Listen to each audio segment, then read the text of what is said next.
PSC എക്സ്പേർട്ടിൻ്റെ പുതിയൊരു ക്ലാസ്സിലേക്ക് എല്ലാവർക്കും സ്വാഗതം. മുൻ ISRO ചെയർമാനായിരുന്ന കൃഷ്ണസ്വാമി കസ്തൂരി രംഗൻ അന്തരിച്ചു. അദ്ദേഹം ISROയുടെ 5ാമത്തെ ചെയർമാനായിരുന്നു. നമുക്ക് അദ്ദേഹത്തെക്കുറിച്ച് പഠിക്കാം. എറണാകുളം സ്വദേശിയായിരുന്നു അദ്ദേഹം. ഇന്ത്യയുടെ പ്ലാനിംഗ് കമ്മീഷൻ്റെ മുൻ അംഗമായിരുന്നു. കൂടാതെ അദ്ദേഹം ജവഹർലാൽ നെഹ്റു യൂണിവേഴ്സിറ്റിയുടെ ചാൻസലർ ആയിട്ടുണ്ട്. കർണാടക നോളജ് കമ്മീഷൻ്റെ ചെയർമാനായിരുന്നു. മരിക്കുന്നത് വരെ അദ്ദേഹം രാജസ്ഥാൻ സെൻട്രൽ യൂണിവേഴ്സിറ്റിയുടെയും NIIT യൂണിവേഴ്സിറ്റിയുടെയും ചാൻസലർ ആയിരുന്നു. ഓക്കെ, അദ്ദേഹത്തെക്കുറിച്ച് നമുക്ക് മനസ്സിലാക്കാം. 1969 അദ്ദേഹം PhD പൂർത്തിയാക്കിയത്. തൊട്ടു പിന്നാലെ കസ്തൂരി രംഗൻ ലക്ഷ്മിയെ വിവാഹം കഴിച്ചു. കസ്തൂരി രംഗൻ ശ്രീ രാമവർമ്മ ഹൈസ്കൂൾ വിദ്യാഭ്യാസം പൂർത്തിയാക്കി.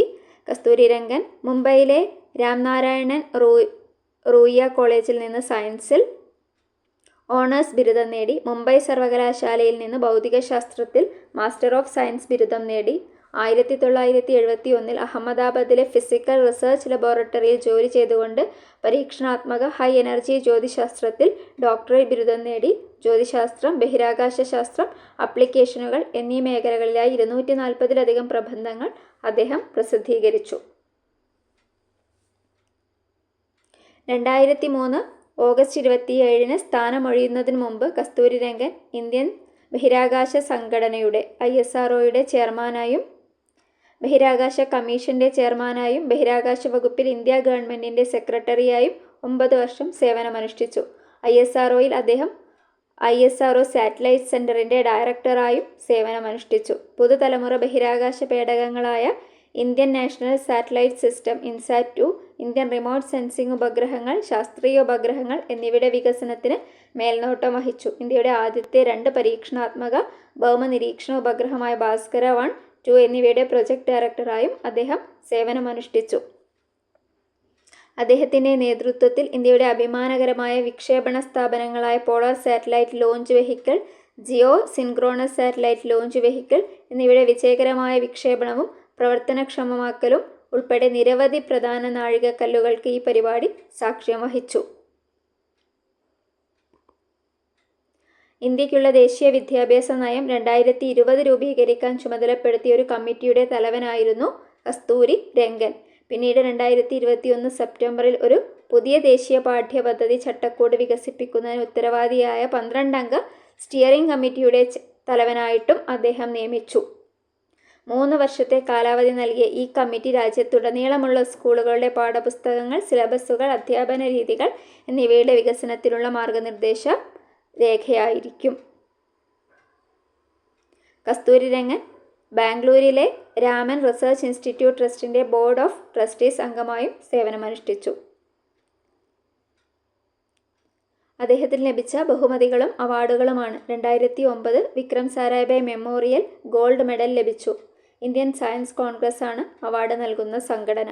2007 Theodore von Karman award international academy of astronautics നൽകി. 2003 ആര്യഭട്ട അവാർഡ് ലഭിച്ചു. ആസ്ട്രോനോട്ടിക്കൽ സൊസൈറ്റി ഓഫ് ഇന്ത്യ നൽകുന്ന അവാർഡാണ്. 2000 ആണ് അദ്ദേഹത്തിന് പത്മവിഭൂഷൺ ലഭിച്ചത്. അത് വളരെ ഇമ്പോർട്ടൻ്റ് ആയ ഒരു ക്വസ്റ്റ്യനാണ്. പത്മവിഭൂഷൺ ലഭിച്ചത് 2000 ഇന്ത്യ ഗവൺമെൻറ് നൽകുന്ന പുരസ്കാരമാണ്. 1999 ശാസ്ത്ര സാങ്കേതിക മേഖലയിലെ മികവിനുള്ള HK ഫിറോദിയ അവാർഡ് ലഭിച്ചു. 1997 ജ്യോതിശാസ്ത്രത്തിൽ MP ബിർള മെമ്മോറിയൽ അവാർഡ് ലഭിച്ചു.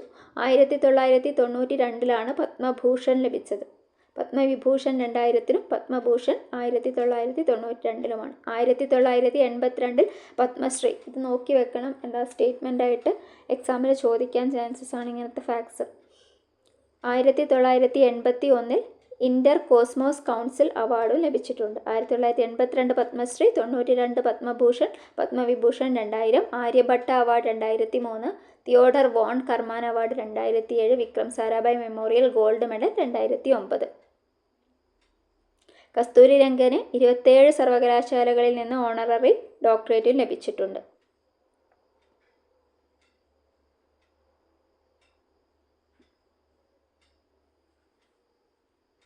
ഓക്കെ, ഇത്രയും കാര്യങ്ങളാണ് നമുക്ക് കസ്തൂരിരംഗനെക്കുറിച്ച് ഏറ്റവും പ്രധാനമായിട്ടും മനസ്സിലാക്കാനുള്ളത്.